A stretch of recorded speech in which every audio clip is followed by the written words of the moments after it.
talk about women who are single yet married.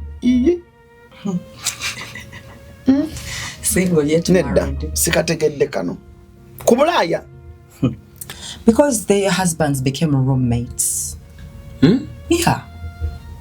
No kwegattanako. It's not something that you do every day. Achitegeza, Robin, what you want to tell me? Abasire queen be Kampala babawala be Kampala. Babezezaawo nnyo abasajja ku Bulaya. Man, relationships there were zingiza nnyo because it's like a real business.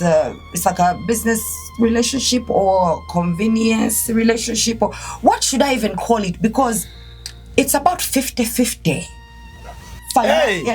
Finances are one of the number one leading divorce rates. It's the number one thing that leads to divorce rates in America or abroad. Bakola wa dating ako muzungu.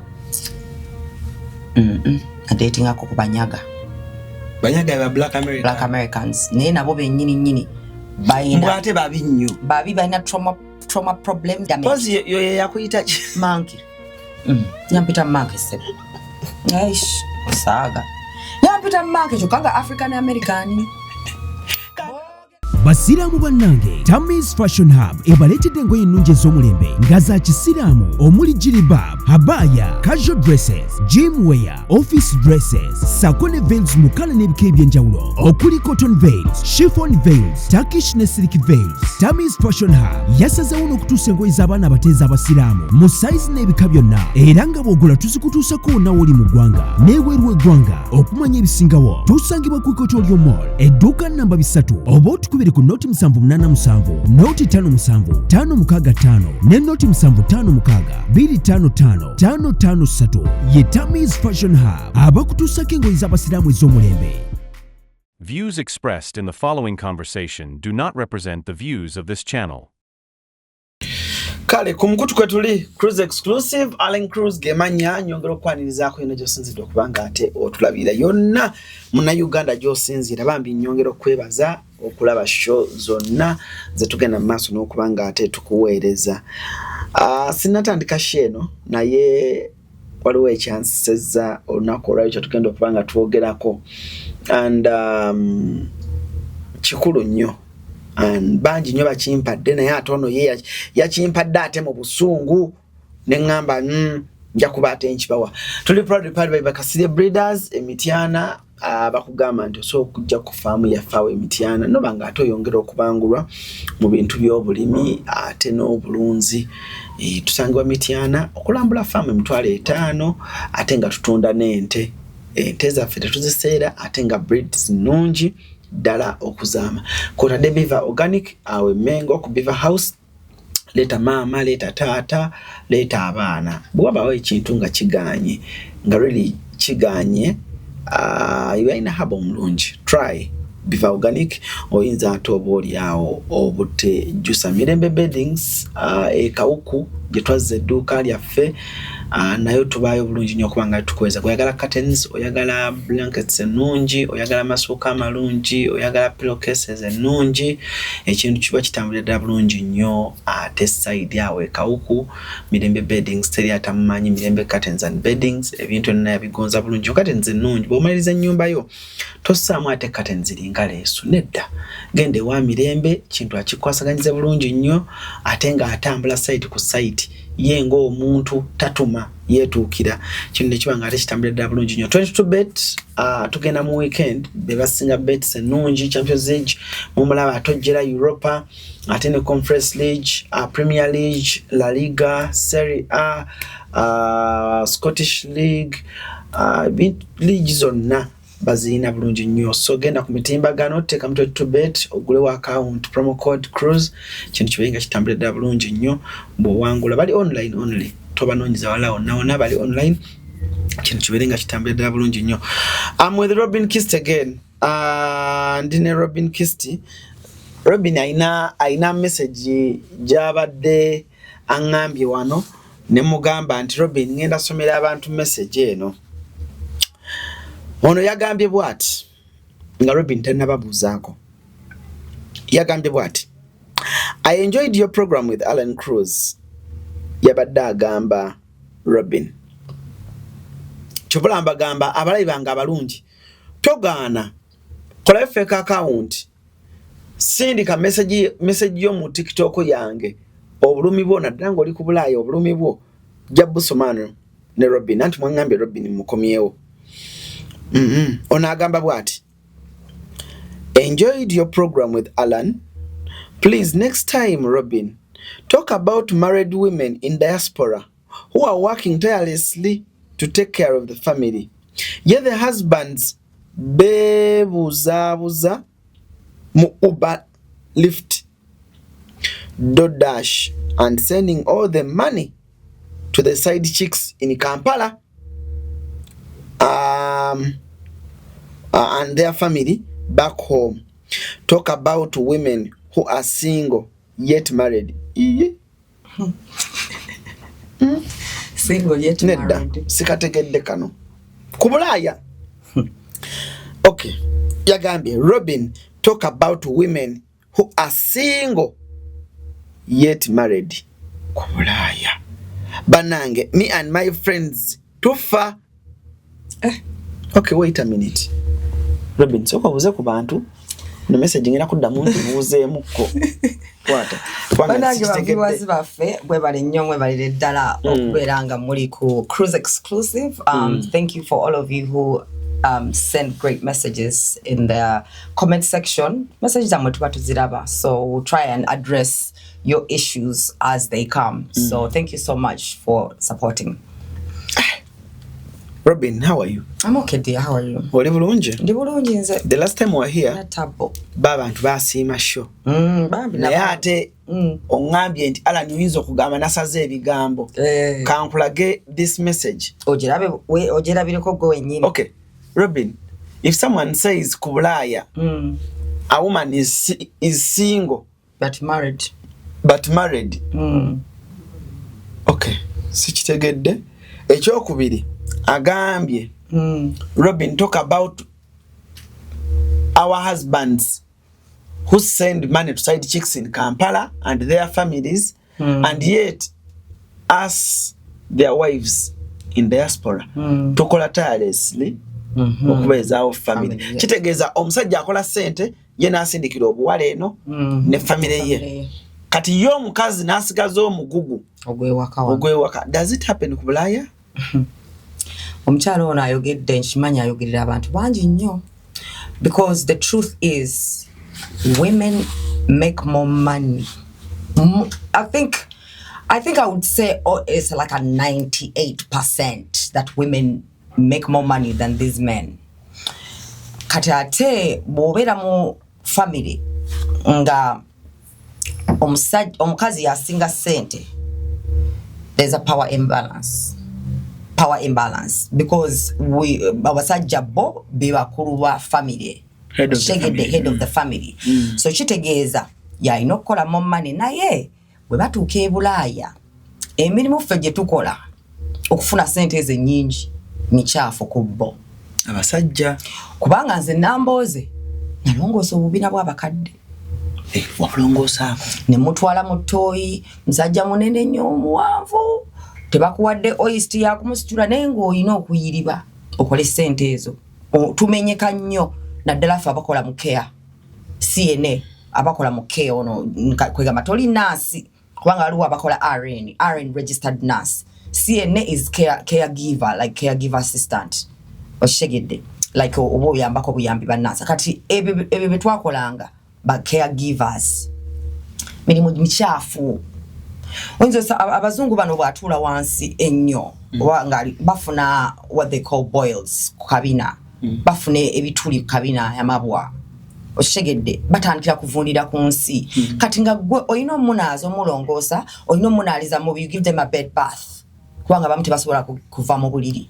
So tumenyeka abasajja emirimu tebajagala kubanga either jimuswaza oba alaba nze ng'omusajja nkola ntya. Omulimu omulala kola mbalalu nabo nabakolamu si balalu, by the way, it's a wrong word to use, but this autistic people, autism is part of like a brain brain dysfunction. Yeah, it's like being on there's a rectum of there's a spectrum. There's called the autism spectrum. Banjawulo nenga is the spectrum. Buli omuntu affecting it differently.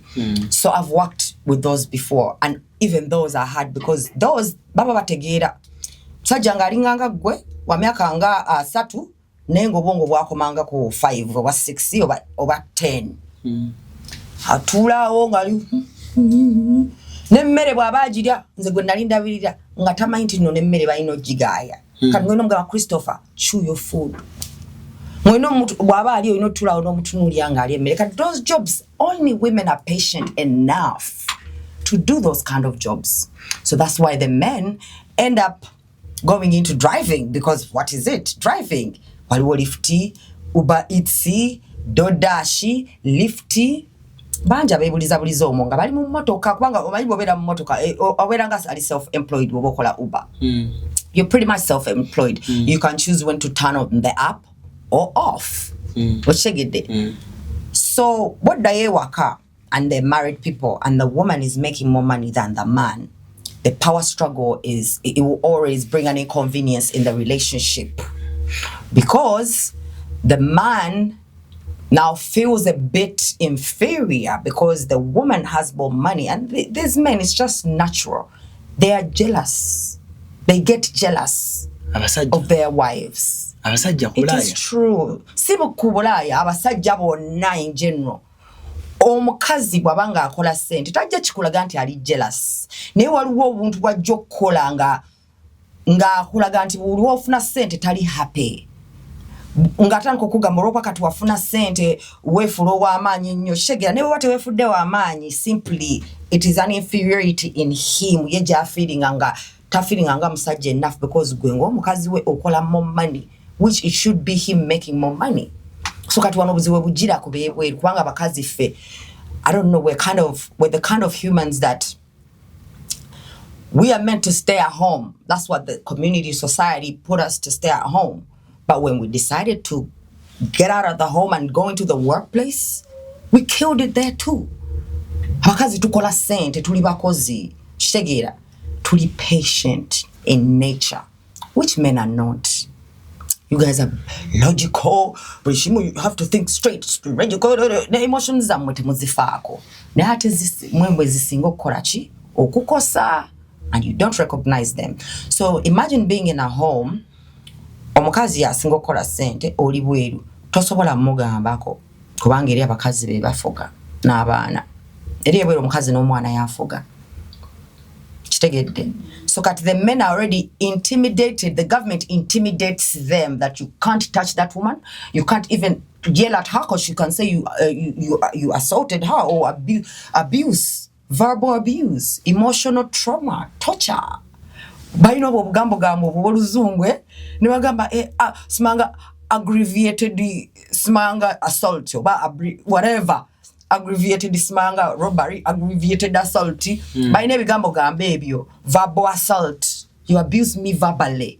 Okuvuma nako bakusobolo kusiba. It's musango. Because when you verbally assault me, you are emotionally messing me up. You're ugly. Over time, you start thinking that you're ugly, even when you're not. So that's emotional, whatever damage. So, kati omusajja atukeeri nga talina se. Kati naye musajja watu n'atuuka ng'awulira anyigiriziddwa nga ewakane mu kibira kyekimu. Ndina nga tunagenda awo.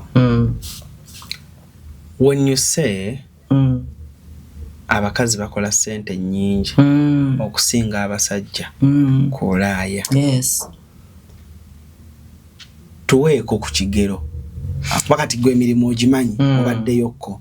Tuweeko ekigero nti katugeze omukazi ali London oba tugeze omukazi ali mu America. So now omwezi ayinza okunganya nti omusajja we afuga Uber ate n'agira waani. So let me first make it clear so I don't step on the toes of the men who actually make more money than their wives because they are there.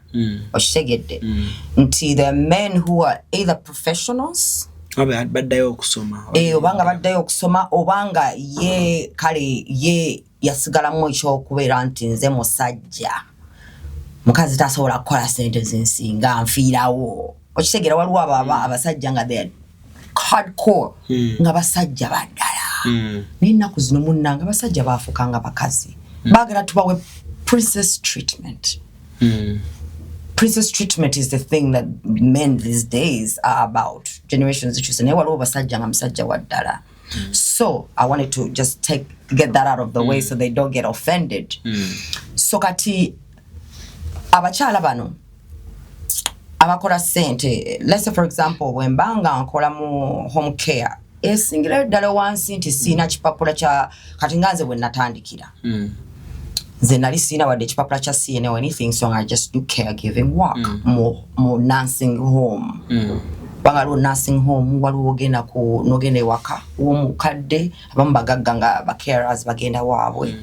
So it's different ones. So you can be a companion, but companion otula butuuzaawo nga tolina kyokola. Kati egyo gy'emirimu egiri private egyo gye gisinga okubeerako ssente. Egya nursing home nze bwe nakolera ndowooza nali nfuna 15 an hour. So bw'obala 15 an hour, 40 hours a week, tubeera tuli ku ssente meka. Kikolemu awo. $15 an hour and 40 hours a week. That's the full-time basic. $600. 14 times 40. 14 times 40. $15.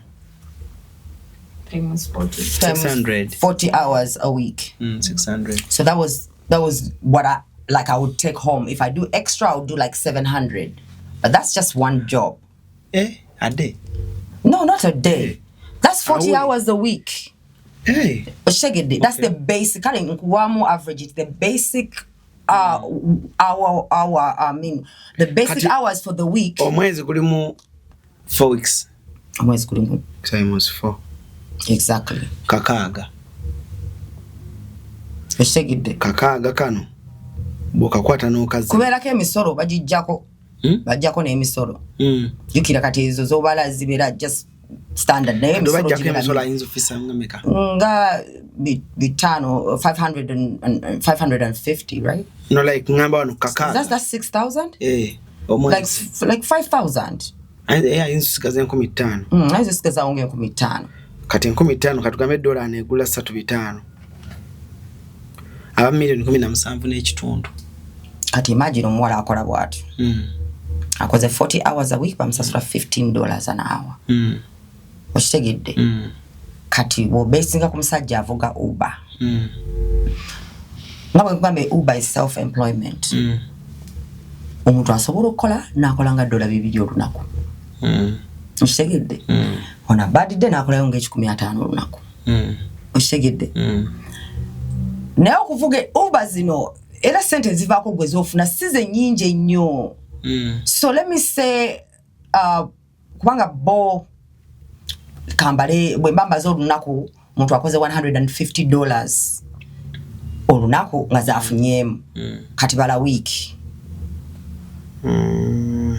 Because that I can't count on hours. Okitegedde? Because you can't base it on hours. Okitegedde? Wiki 10. Wiki 10. 15. Kati atenga Uber sinti abamu tebavuga buli kaseera kati bagamba nti afuna time off n'atuula n'anyumya ne girlfriend we Kampala kubanga wakati eriyo mirembe. Okitegedde? Soka nasooka n'anyumya ne girlfriend we Kampala. Kati omusajja ono bw'ategeera nti omukazi akola more money, they will leave the responsibility to the woman. Because since kubanga eri ebweru mwana relationships ebweru zinyiza nnyo because it's like a real business it's like a business relationship or convenience relationship, or what should I even call it, because it's about 50-50. It's about 50-50. Kati omusajja agera n'agamba nze ndeete 50%. Ng'omukazi akola sente zisinga ezange naye aleete just 50%. Shagera, ebweru finances are one of the number one leading divorce rates. It's the number one thing that leads to divorce rates in America or abroad. Finances. Because you have to share them. awo buzibu bwe bujira kana ate abasajja tebagala kulaga ku sharinga sente zaabwe naddala omuna Uganda omugambo tandaga sente ze wakoze oshegedde olimba tebagala kulaga era batono naddala nga muna Uganda ati akugamba mbo omukazi abuuza omusajja omuna Uganda wakoze tulabese batono nya bali open like financial openness batono nya baji exercisinga kachovola ntino ono mchala yugira from her situation omusajja like atakiriza nakulaga sente za akola oshegera nenga atachimanyo omukazi aina bu side chicks maybe bwawereza sente because jukira bills zino bwawereza sente omuntu oyisa ku kadi yo oshegedde kati ate bills zino bwezijja ko endi y'omwezi kalemu bill esimu oya credit card either jako email oba rusegwa ku email ku somero ku simu ku address oshegedde so I can access your bills even online. I can access how you use your money.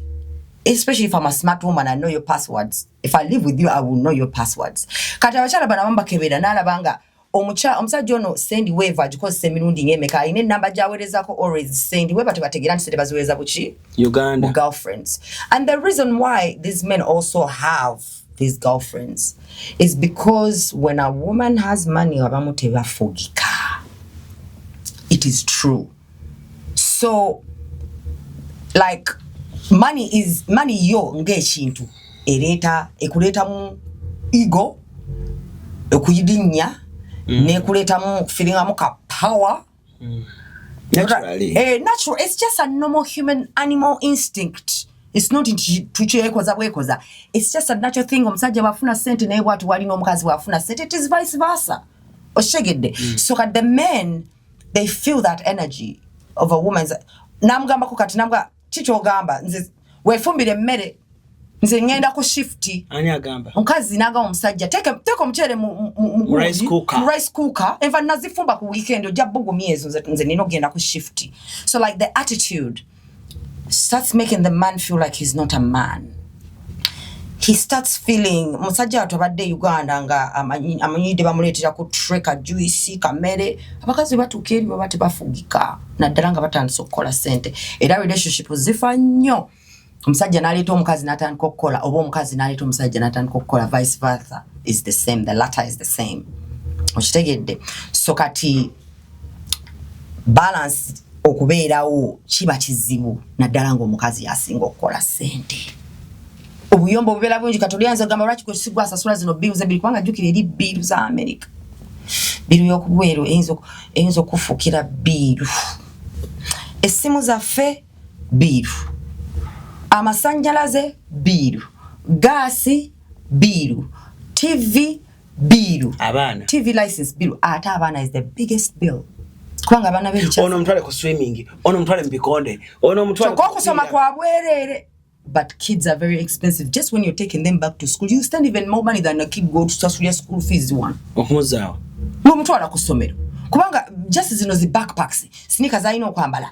Bagala mpya.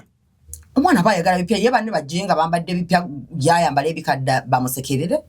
So those kids like there, bintu bibasa, they're so the word is entitled. Abana babakuza bali entitled. Like omwana wasaba ekintu n'otakimuwa. It's a problem. So I'm not getting ask my mom to buy me new sneakers. These ones are even broken, and she didn't do it. No matter na ganti ali emotionally stressed. Papa sadenga batanku. Abasubesanga batanku kumanyira. Hato mwana bwa asabe ekintu munango making a sure chimuwa. We rugezigezi lwebweru. Okitegedde. So kati omukazi n'atukanga yayina okudiringa n'ebyawa kapyo n'ebisinga omusajja n'asasula biru zinga bbiri oba n'asasula akuyambye asasula rent bills nazikulekera naawe tobawaayiriza akuyambye asasula rent bill nazikulekera abalina amagezi bagulawo account nga it is for bills and rent. So everybody takes from their payment and put in that account. Oshegera abagezi. Because that's how finances work. Get a separate account. Mubirenga kwe muteka sente jointly na muteka ko sente. Kubanga sente kye kintu ekisinga obuzibu okudiringa nakyo nga muli bantu babiri. Money always brings problem. Onateako 5 gwotaddeko 105. Oshegedde endap nga gwe kati omukazi oluusi gwe nosasula rent nga yankumi ezo 2 omusajja n'asasula bills nga jazza $6 awamu nga gw'osasudde rent 12 ye n'akolaga nti najja kusasula because okola mu money ye n'asasula bills nga za $6 oba 7 abakuyambye. Oshegedde, they don't like sharing bills. And then some women also, they still have the Ugandan thing. Nzo mukazi sasula anti rent ne bills, but you're working. So I have to balance this out. You're working, you're not doing the woman duties. Oshegedde ato yagala omusajja asasule bills zonna. Zonna ate nga nawe okola ate weewa good. Oshegedde, so balancefully, like these scenarios happen in all the different homes. So we're not going to say that it's just because her, of course we're speaking from her perspective, but if you look at from a man's perspective and a woman perspective, everyone has a different perspective.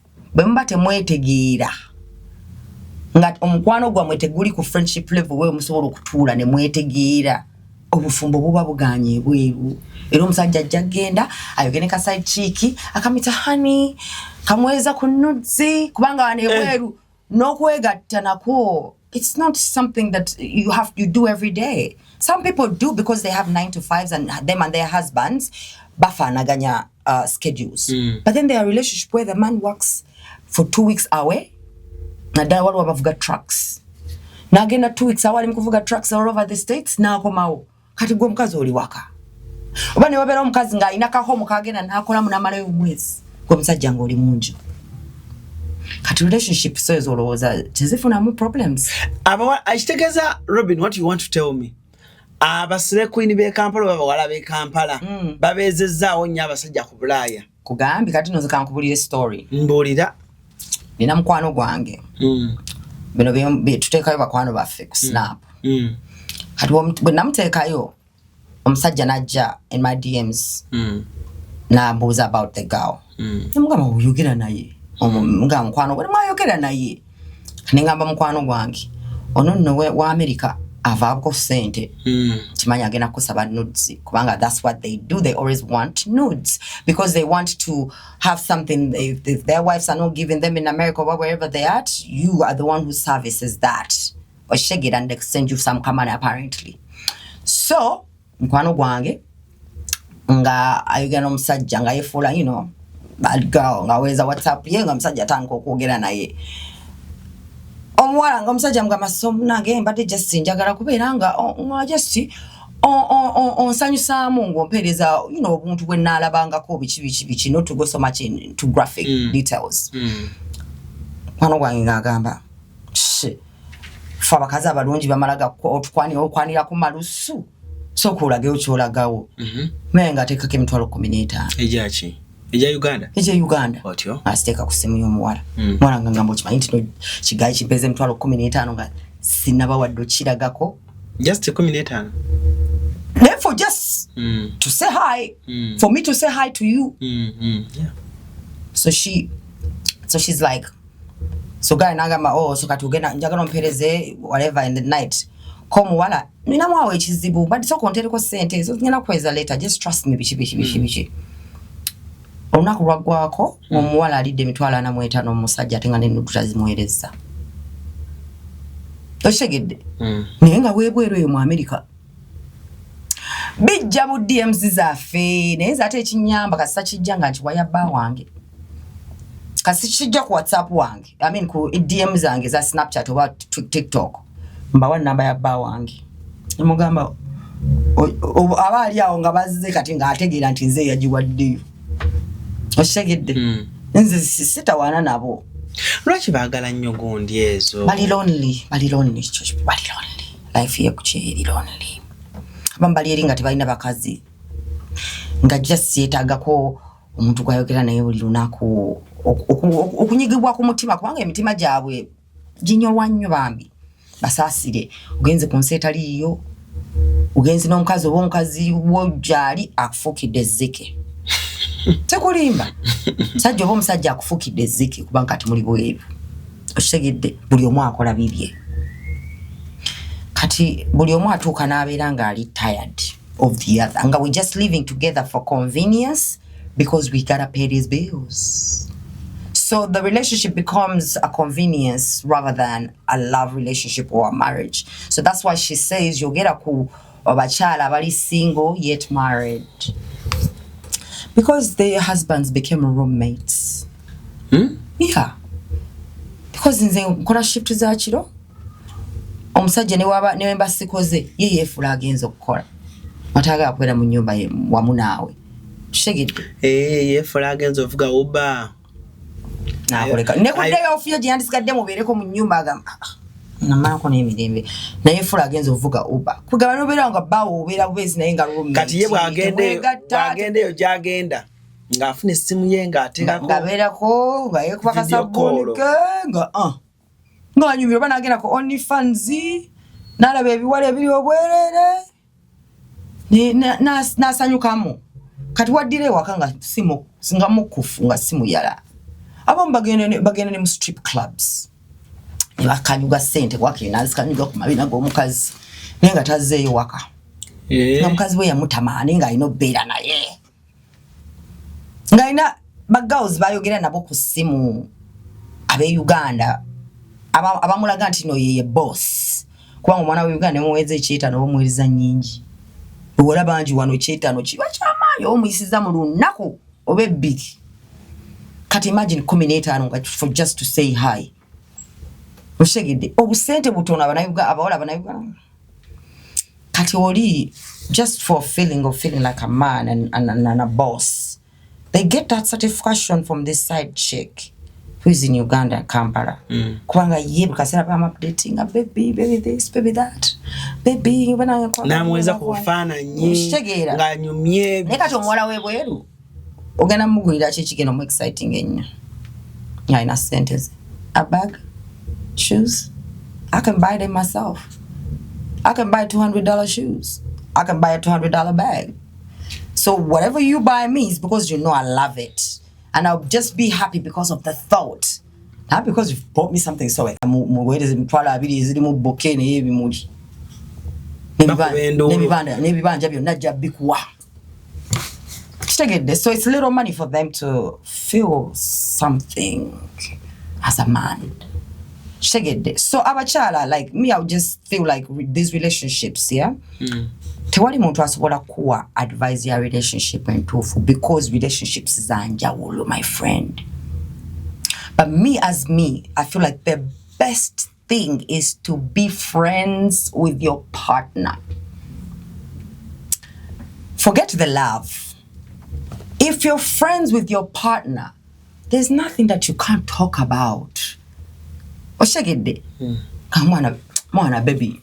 Kati no zebansa sudeyo mwana nakozeyo 10 mwata kiganyemu guganyemu mwana so teka yo rent mwana nange nja gatta ochegeera kwegama ne mukwatagana nga ab'omukwano ng'ojeyo kino ekya ego nti ndi musajja and I feel inferior because no na uli anti ndi mukazi naye nkusinga okukola ssente ya ochegeera. But if you talk about it ochegeera it's much better because for us women we don't even care about, a lot of us don't even care about that stuff of having more money than you.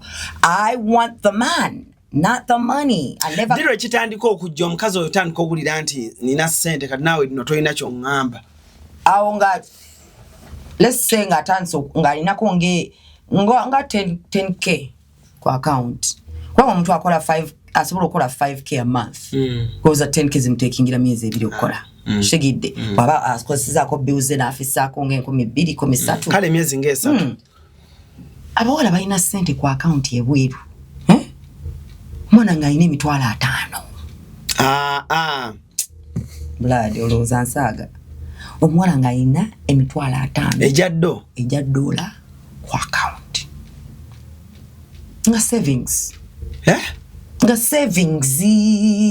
bale omaye bakazi ffe tuli good at saving kasente kwa mukazi tuli good at saving, which men they're not, because for them they're more into investing, which is a good thing because when you invest money works for you. But for the dumb men they just spend the money, especially these young men that go to abroad nga bagala just kweraga ku internet nagala nagula sneaker ya $2 $3 Nagula essaawa, nagula ziguchi yakayingirawo. Naye agala kulaga bali ab'Uganda byalese Uganda nti ali mu life ene entuufu. Ali London. Taso gula zitambala kyokka ino amufumba. Shegedde. Some of them have the wrong priorities, should I say. I don't see a reason why you're a married man who has children and you don't make that much money and then you buy a shoe for $300. Why don't you buy $50 shoes? They're also shoes and they're okay. Some people are just so extravagant. Katabamba wagala kwiraga. Nagena najjaye motoka. Eyakabija geno sasuli emyaka nga 10. Masajja. Ngacha sasule motoka eyo. Niyo lokwayagala kujjeyo BMW Mercedes buli mama mulabe ntino yatuuka mu America. Ayino sasule kimotoka ki? Omukazi naye ayino sasule anti because gongo omukazi kikufukira ekimotoka. Because Abakazi agamba I have to make my car not I have to do this which means you cover up the rent or you cover this oba go about covering up bana. Mwe bayita okusindika bills mu bakyala. Shegede. So bakola ebintu extravagant. But if you have your friend as a partner, relationship tesobola gana unless it's infidelity, cheating. Because for me that's the only thing that's the main thing that will make me leave a relationship. Infidelity. Because the trust is broken. Robin, rachi wengina nye Bulaya nsanga nya abakazi nga bayina abaana baabwe nga babaraisinze bokka. Anti badduka ku basajja baabwe wana Uganda. Ne bewagula ne babatwala ebweru kati ne bafuuka ba single mother. N'olwo babamu bensange nga bazaaliddeeyo. Nene ngamba ate mbasanga n'abaana nga bakulu age of 16, 15, 16, 17, 18 nenga babazaaliddeeyo. Kati naye bw'obuuza omukyala nonga kati abaana ali kukindi kwali kuno. Baba ku Bungereza nti kwali ku Bungereza waba Netherlands nti wali wali Netherlands. Anti kati wulira. Nti abalaba ddi nti abula alani. Okuzaala. Okuzaala eri ebweru. Kwe kusiba omusajja. Okitegedde. Okuzaala kwe kusiba omusajja because guess what? Government is area at least ya America jendi sure of. Bonzaala mu omwana. Nonvira. Government ina social security number yo. Buli sente zokola. Batunuulira gwokola lese okola nko 5. Oyina abaana basatu. Kati ku 15 ezo babuza mu makati. Nebazuwa eri omukazi. Nebasiteka ku account y'omukazi. Gwe nosigaza ko 2,500. 2,500. Kati bw'ozaala musajja ne bwakulekawo abaja sasula. Oshegedde kyobola banja bagaba nange okuzaala ebweru n'omukazi tomalaga papa kuzaala mukazi because omukazi akusiba. Kale omukazi bagenda basajja ne beddukuza ne bayomba n'abakazi. Nga kumukambira relationships nyangu, power struggle, money struggles, whatever. Kati omukazi nga ali kukiri toyina kyongamba bishi. Abasajja bamulachiko wanaga mowai. Kanvira omukazi nga sinna mukuba konsiba. Kubanga womukubira oluyi komera. Kati abamba bakaba wai kanvira ekikazi ngene efune room gyenjifuna. Abana nabeera mbaweereza. Nagenda nabeera bujabeera. Ngakola sente naye nga ayina emirembe nga talina kikazi ekyo. Kubanga ebikazi ebimu nabyo bimalako emirembe. Kati ate bwe kibanga kikulinako obusungu nga kikuteeka mu child services oba owedde paka 18 omwana nga wezza 18 baba bakutema sente. Ate bakutema according ku z'okola. Sinti waliwo standard price. Kati wema nkola 2,500. Bw'oba okola 2,500. Era bajjazaawo zaamu wamu obayinza n'okutwala ezisinga abaana bwe babanga beetaagamu needs. Olimba naawe. Bayinza okulekera 5 omwana ne baba kati nze bills zange. Osaaga na America n'okuzaala mukazi w'ebweru. Bakuteeka ku child support owedde. Era abamu abagezi. Omusajja asanyuka nnyo nga baawukanya omukazi n'atamuteeka ku child support agamba wakiriya nnyo. Naye ate abamu tebabatadde ku child support naye era tebalabirira. Ati kati omukazi just abeera lenient. Nga ye yasiriwala busiriwazi. Because eri omwana toyina omwana gozaala n'otabeera responsible. The government will make Mwali mwegattira ki? Yeah, the government will make sure you pay. All the government takes care of you. Because the government doesn't want to take care of you when there's a dad whose problem this is. You know what I mean? So kati benefits weziri nebaziwa abo nga you are single mother obanga muri ba low income naye two parent households tebafuna benefits zezimu nga ba single mothers oshegedde. So abasajja just bakowa naye abamwera they're just deadbeat dads. That's just what it is.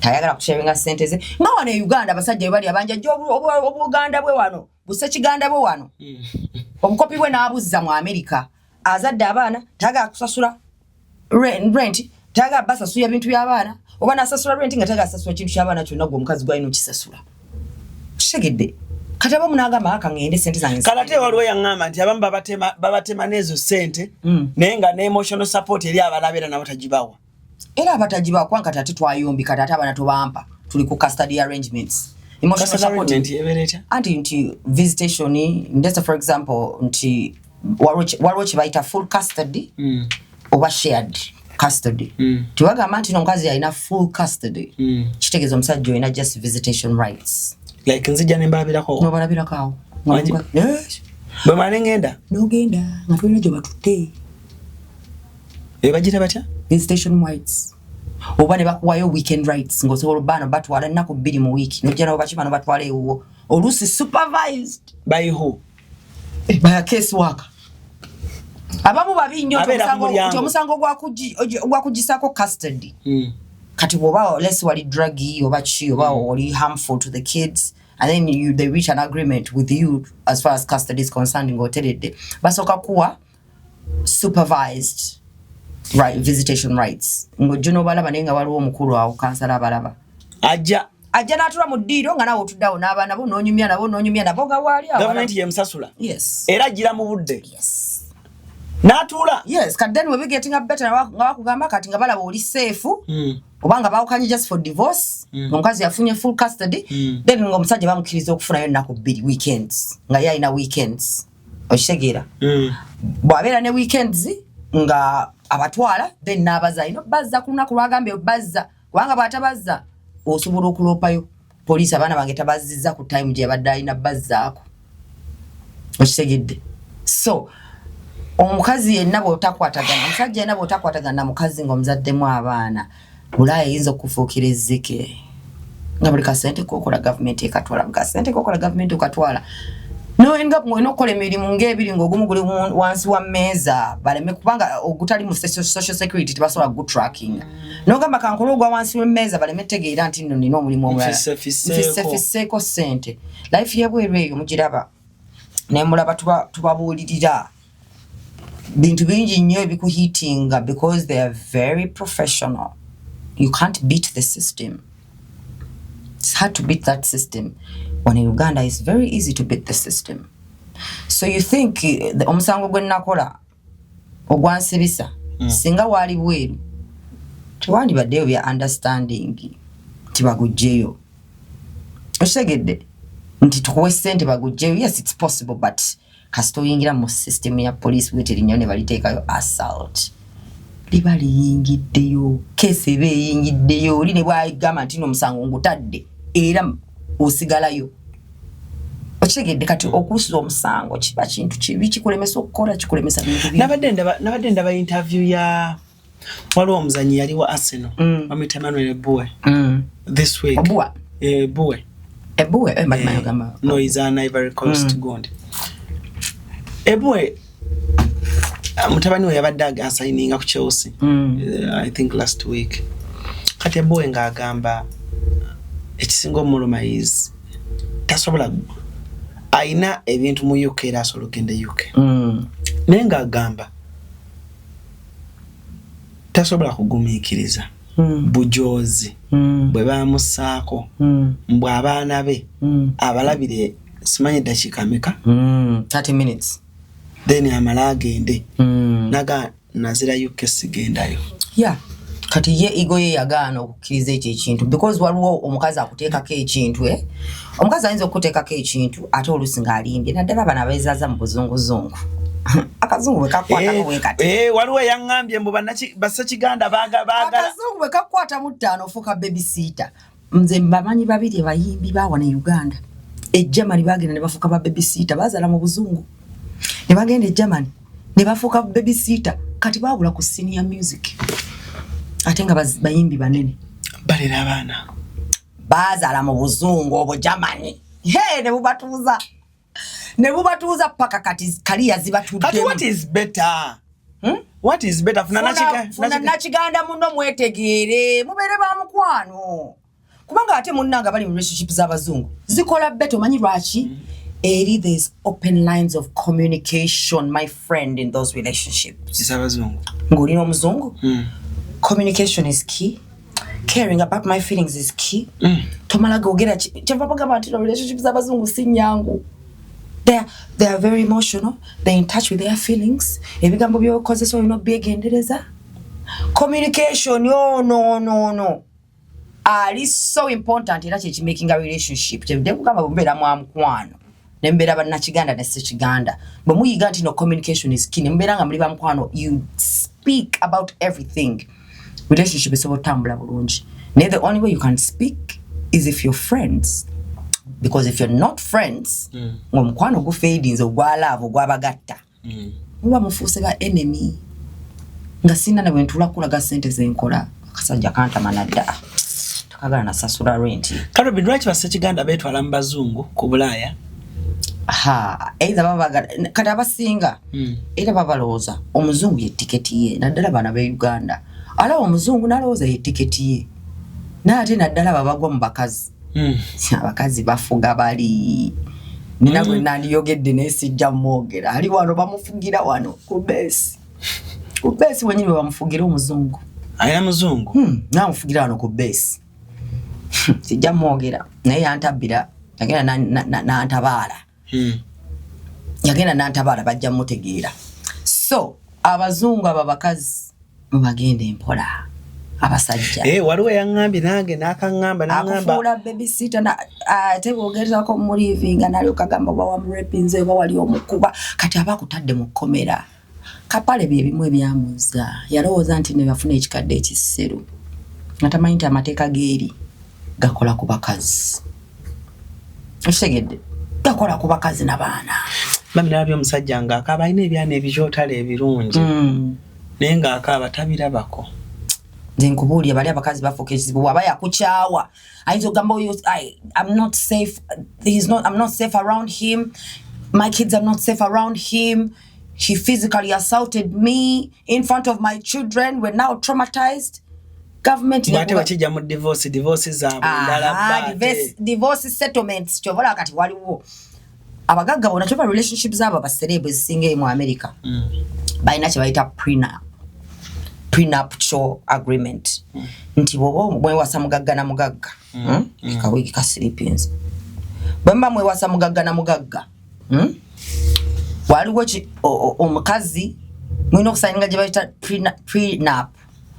Nti musooka ne mukola ki ne muwogerako nti wetwawukana onaatwala kino oba tayina kyofuna omusajja ye mugagga n'akusanyukisa gwe omukazi prenup. No nakugamba nti no wetwawukana tofuna wadde ekikumu. Ng'olina okukkiriza. Kubanga abakazi abamu bayingira mu relationship lwa ssente. Okitegedde. Oba nakugamba bwetwawukana ojja funa nja kuwa miliyoni emu yokka.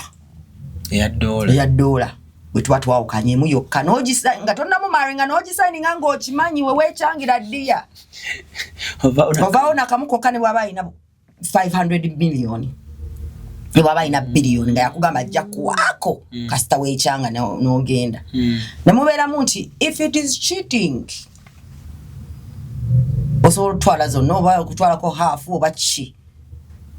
If you break up because of cheating, this is the consequence. Sikuwa wadde n'ekimu obanga ogenze ebbali. But if just irreconcilable differences, just try on baby cheating now. Namusajja ayinza okugamba oba okiitinzeeko sikuwa wadde n'ekyo n'ekikumi n'okiitinga n'ofuluma omusajja n'omuleka ne biliyoni bye. Kati bo bali bagezi beekavaringa kubanga bamanyi relationship essaawa yonna mye.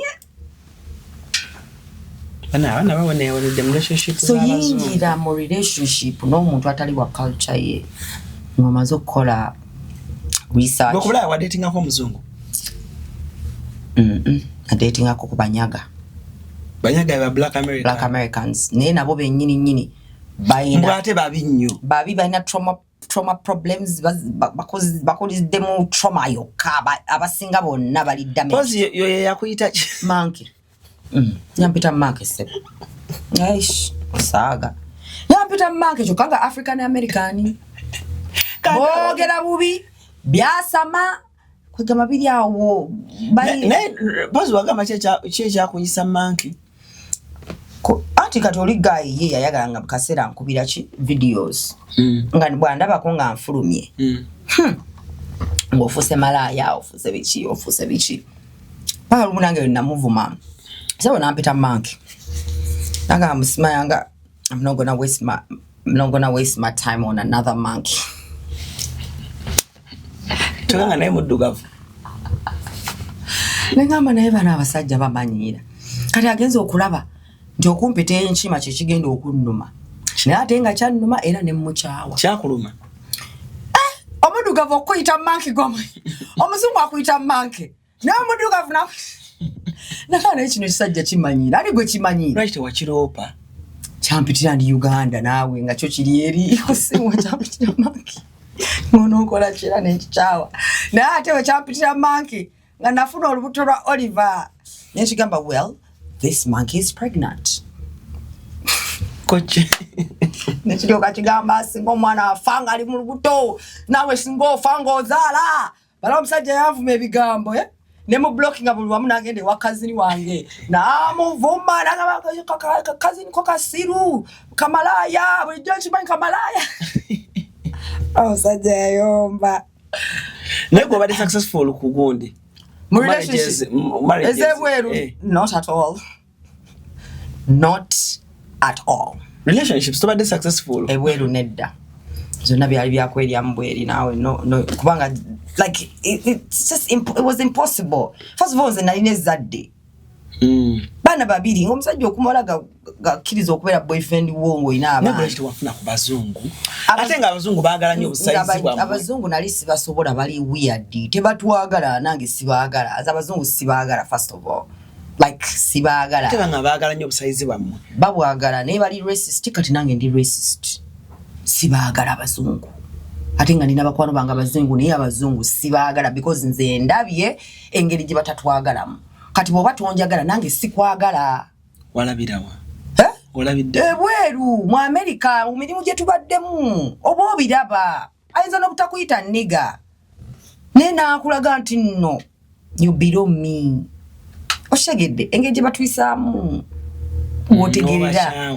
abazungu naturally tebaagala Africans kamba buli ekituufu kino Bill Gates alina program gy'aliko eya population control. Population control machi kitegeeza controlling a population kukendeza ku bantu ku nsi. Bamubuuza agenda kikola atya? Omanyi kye yagamba? Vaccines. Kati mwe mulowooza vaccines zonna zino ezijja Uganda, they are meant to be good for you. They are meant to be good for you. Buli bwe baleeta eddagala mu Africa baba batryinga ko butrains ife ba guinea pigs. Ate omanyi gye baagala otandikira okukola population control y'omu Africa kututta nga bayita mu makerenda gaabwe tuleme genda eri waabwe bayita mu bintu ebyenjawulo kati baagala kumanya engeri y'okuttamu omusaayi gwaffe bwe tugenda eri balina engeri gye bafuna omusaayi gw'abaana baffe kubanga ffe tulina most of us have blood type O plus abaddugavu tulina DNA Katonda yakituwa okitegedde nze ndi ogwe ayogera oli wa musaayi gwa O ndi O oshegeda omusaayi guli rare n'abawalabu bennyini they harvest our organs harvesting organs z'abaana baffe olw'okuba tebakozesa tebanywa nnyo sigara lungs zaabwe ziba zikyalinamu kidneys zaabwe ziba zikyalinamu ebintu abazungu bye batukola bye tutamanyi bantu mmwe mulinde bwe naatulana n'enjogera ku bawalabu bwe naatulana n'embabulya ku bawalabu mujja kukyawa bwe natula ne banyonnyola ebintu ebifaanagana ku bazungu bye batukola nga tetumanyi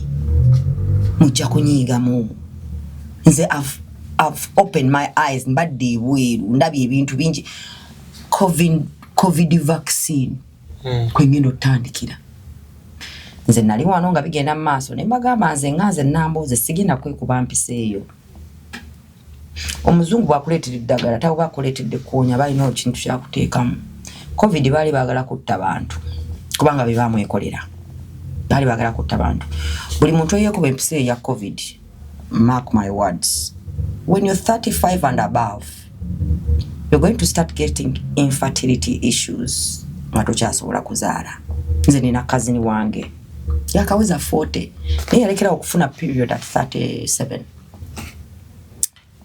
because right it was right after the covid vaccine. Remember, after 35, so that medicine, after some time in your body, because the hormones will go, after sometimes it makes your eggs and sperm sterile.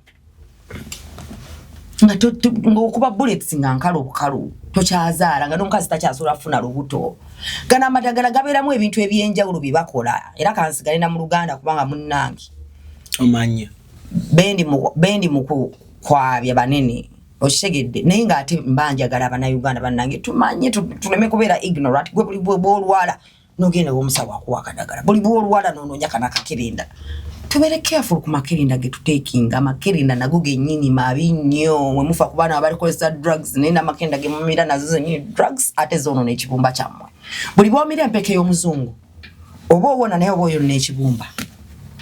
So people have to actually be detoxing your body because omuntu amina makerenda amangi ayina ekibumba ekirwadde fatty liver syndrome. Abana Uganda tulina ebintu bingi bye tutamanyi nga tubikola to the ignorant nga ate biri detrimental and dangerous to our health. Chuvula until now I've started health series on my YouTube. Manjogera ku bya health. Kubanga nasoma nutrition, already nali interested in health. But then I studied nutrition with Dushang 4 months. Nifuna certificate yange. Banjikiriza bingi neta nkukutegira mmere nga bwache mmere mbikufe mmere tulye mmere ntwepike mmere nga teto mind no luse mmere imujolo oli mukulya butwa. Nga it's doing more harm to your body than good. So Ugandans, we are not exposed and not that educated because how I knew someone came on my comment section in TikTok when I was talking about my children. Nembalaga ku myaka anachi kino kyendagawo nina first born whatever second born nembagamba ate nkyayongerako omanyi mukazi kye yabuuzizza ti Robina nafa aba myaka ana tukyazaala. I was like, a woman who's 40 just asked this question? That just goes to show how ignorant our community is. And ignorant, ignorant means that we're not informed. Tetumanyi. Ignorance means butamanya. So, omuntu wabasobola okubuuza ekibuuzo ekyo kikulaga nti no community ne society teri informed. Kubanga emyaka buli omu akimanyi nti menopause atandika mu myaka 5 naye nga n'aba5 bazaala. Janet Jackson yazaala ku 50. Baselebu banja bazaala ku 50. So just simple information that you might think is common sense is actually not common sense to a lot of Ugandans. Era kyekituleetera ebizibu ne bwe tugenda ebweru ne tulemerera okukwatagana n'abakazi baffe ne tuleeta our Africanism ne batandika okukuba abakazi before you know it olina eri omusajja akuba omukazi ku Bulaya. Saakugamba nti oli gwe nakugamba gwe baleeta omukazi gwe yaleeta ate n'akuba omukazi girlfriend gwe yali naye bagenda okukebera okumuwa green card ne basanga nga omukazi eyamuleeta si gwe yakuba mu keesi ate nga bagamba girlfriend we. Wamma olina celeb gwe wanyumiza green card ye ne bagisazaamu. Kitegedde so abamu bagenda nga tebali informed. Omusajja kuki ekikubye omukazi tebali informed. Auntie, it's ego, it's anger, not being able to control your emotions. If you can't control your emotions, life will be very hard for you. That's why we need to be serious about mental health. We need to teach our people a lot about mental health because some people don't recognize their feelings. All they do is project. Instead of dealing with their emotions, they project their emotions onto someone else. And that's what they always do, especially Ugandans. They will always do that. Omusajja boda yatusuula nze ne Nana. Atwambuka olusozi lwe waffe. Ne mugamba ayite side ze likwanga for olusozi tulumanyi. Nayita ye wayagadde kubanga abasajja tebawuliriza anyways, generally, naturally. N'atukuba ekigwo. Bw'atukuba ekigwo. Tuvuddeko tetuli hati because waliwo ebisooto. Tutambula. Nimijana okuyimirira mulinze seba limirwa yali yafa ku boda ye agitunuulidde biki. Ne mwaba gwe janguze nkwe ssente zaffe tugende. Sebo nakola bw'ati. Ndisoogera naye bwentyo. Ne mugamba sebo gwatusudde. Omanyi kyagamba? Mwe mulina batamiivu. Like, you dropped us, but we're the drunk ones? It makes no sense. Zali sawa mekezo. Like sawa 11-12 ez'olweggulo. Nga temunnanywa. Twali tuva mu kyalo we nagenda okulongosa kijja kya maama wange ng'enkeera ngenda ku vacation era nagaba bannange sitaani kikyanjagaza enkya ngenda mu vacation kyokka busajja nkuba boda. Ne ngamba bambi sitaani genda nowe nino gele kalangala enkya. Sooka ombuulire. Nina ebintu biri bye njagala okukubuuza. Wava ku mwenge? Nze sikyanywa mwenge musajja agunzijjako. Just chenkola. Like if I'm out or with people, I'll drink one. Like I'll drink one beer. Like I didn't completely get off it, but I'll drink like a beer. Like one. Lwi nali ngunywa nnyo nga ngunywa kito. Omanyi kusemuka. Bobera mwana muto omwengo gunywa kutamiira. Bw'okula omwengo gunywa just kufuna ka vibe ka kubeeraawo, just kubeera nga you're vibing. Okitegedde. That's the difference with maturity and immaturity. Kali omwenge nali ngunywa nga bwe basitamidde. Tebinyumidde. Oshegedde. Ne nagenda ekalangala buuza oyo. Saatamira ko wadde ate nanyumirwa. Kwegamba nanyoyo kamu bubiri kufuna muka vibe here and there. I saw your story trending oli mu kyalo olongoosa ku malalo ga mami ya buli birthday yange ngenda ku malalo ga mama wange.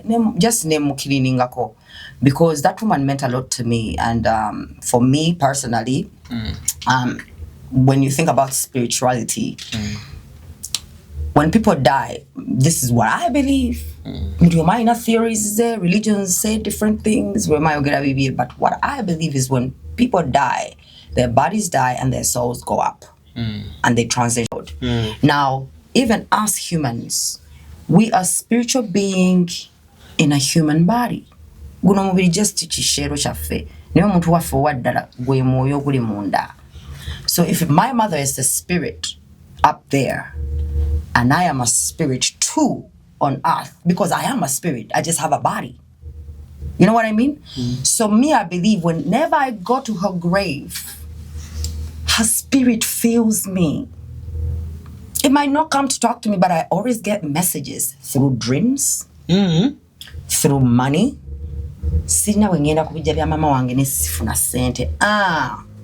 Muga Katonda mugulu nakitwange emirundi nga ndowooza oba just kisima kati era lumu wali nali nvaayo yali birthday yange kati waliwo anko wange bamita anko Sebirumbi yaleyo UK kati yankubirako nanga naboze bishira mga by the mbadde nvaako ene busunju okulaba ku mami mbadde nva munaaza ko mayinze ku birthday ngendayo buli birthday yange neeyiye I always go nangamba ekyo kirungi naga ngomanye emikisa gyoyoddeeyo musajja mukulu bana abaganda ddala we Masaka Ninga ngamba gomanye emikisa gyoyoddeeyo kintu ekyo nekintu ngamba kitegeeza kituufu nga buli bwengende wa mami nvaayo nga my money prayers have been answered completely ate either ziva mu nyumba ze z'abapangisa ze yaleka oba mu kintu kye yantandikira ever ziba zivudde mu kintu nga ye yakitandika and that's what shows me that it's a blessing from her. So buli omu alina thinking ye naye nze mama wange nali so close naye nti waliwo we feeling nga ine bigambo byangamba mutwe.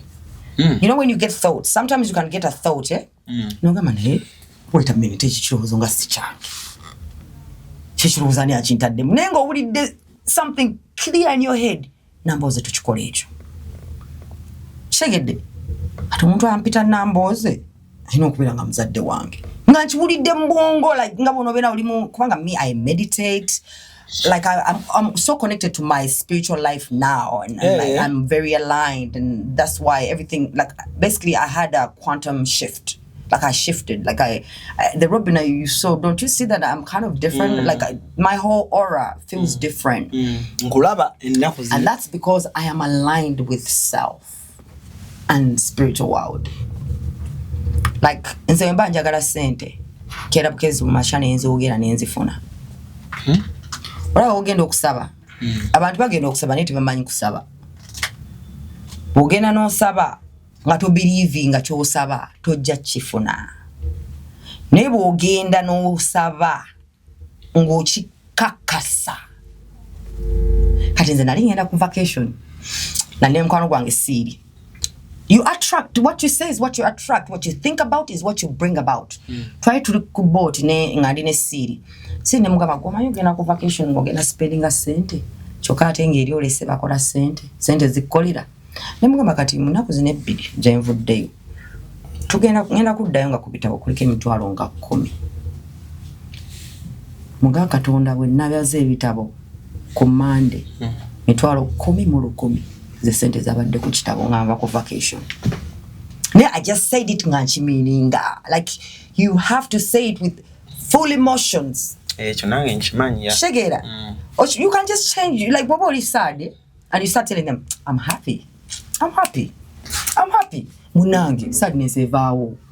Ugenolabanga you have made your brain because your brain doesn't know if this is real or if it's not. Your brain gives the same signals whether it's real or it's not. So if I'm just thinking it and it's not happening, my brain is creating it to happen. That's why when you start talking about a red car, whenever you go out there, you see a red car. Whenever you start thinking about a car you want to buy, now let's say I want to get a Subaru. I want to get a Subaru right now. Forester. Since I decided that that's the car I want, wherever I go, ndabanga wa mukaga. Kukuba tembera ko nganzibala a Subaru Forester jenjagala, but I see them everywhere. That means soon mine is going to be in my hands because I'm manifesting it, and everywhere I go I see it.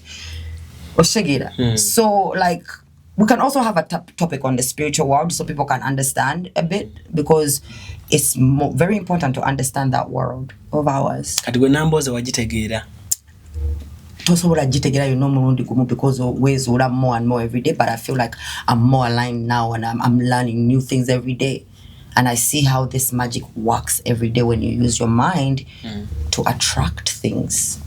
Njagala abantu basoma akatabo kabaita The Secret asobodde yenna Kannywood. It's called The Secret by Rhonda Bynes. Njagala nawo kasome The Secret. Yeah, it's called The Secret. By nane also wanogenda ku YouTube no typing, they have an audio one. Nga it's a film.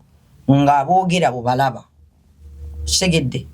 The Secret by Rhonda Bynes. Rhonda Bynes. You will understand about how you can attract money, good health, marriage, whatever you want using your mind. Yeah, positive thinking. It has what they call the law of attraction. Once you learn about the law of attraction, that's it for you today. Robin, in last remarks, genderi yakusindikidde message bambi. Bana yakusindikidde message. You are one of my Snapchat followers. Thank you so much for keeping on my Snapchat. Never funny bange bonna. By the way, I feel like I've gotten more love off TV than on TV. Yeah, I feel like since I came back, the love that I get from people, I feel like it's better than when I used to be on TV. But then it's the same people that used to watch me on TV, but there's new people and there's a new wave of people who have started following me, and I really appreciate you guys, honestly, because no Robin abantu bakwagala kubanga okuze. The real no sinakula even before bali banjagala, just because the controversial topics the world wanted to show the bad things about me, but I've always been a good person. People want to talk about the bad things I do, they don't talk about the charity that I do in my community. They want to talk about my story in Ruzira and smoking weed, but they won't talk about the charity that I do and the multiple women and kids that I help, the employers that I employ, the people that I pay school fees for. People don't talk about that. They don't want to talk about that. But I've been doing it since 2012. So I've always been a nice person. It's just okukula kuchuso muntu. Just that now I'm an adult. I'm more mature. Like I'm aligned and I understand what the world is shining. Kai tumira ku siblings baba tulaba nnyo bambi. Ba siblings bange waliwo Sanyu, waliwo Rachel, waliwo Tabitha. Ne Sam. Tabitha y'oluzungu. Yo. Ne Sam ntumira ne family yange wana Uganda. My father Paulo Sevume, my father Male Patrick. Yeah, my dad Male Patrick and Paulo Sevume batata banga babiri abankuza. Ne family yange. That's Paulo Sevume. He's my biological dad. So when batumira, I love you all. Keep the messages coming. By what number? By the way, I also wanted to let you know twina herbal medicine, rust oils and herbal. Twina different herbal medicine, abachala, twina moringa, twina cypress, twina avocado powder, twina ne oil waskiri gwenkozesa for anti-aging. The number is 0744 046 613. 613, right? So you can either contact on WhatsApp. Yeah, so I have a few ladies. I have already even contacted me from Dubai. I gave us some advice. So I'm receiving people who need help. So I'm grateful. Okay. Kale Sunday agade kusuka kwa nonako, right, ladies and gentlemen. But for now, I'm out. Bye-bye. Tukwaniriza ku Kasirye Breeders Emitiana wogendo kusanga ennunda y'ente eri ku mulembe n'omutindo omulungi. Ente zaffe enteeketeeke eranga za lulyo omuzungu zayita pedigree mu bika eby'enjawulo omuli Flick View, Hoiste, Frisian, iShare wamu ne Jersey breed ezigenda okuwa amata okutuuka ku liita 36 ne liita 46. Jangu ku faamu yaffe oyiga okulunda ente z'amata osobola okwenogera ku nsimbi. Bw'ogula ente zaffe z'amata ng'era oyize n'okuzirunda ky'oteekamu ky'ofuna. Tukubire ku noti 7556-86-39-38. Osobola n'okutugoberera ku YouTube oba TikTok n'osobola okumanya ku byonna ebikwata ku kulunda ente z'amata.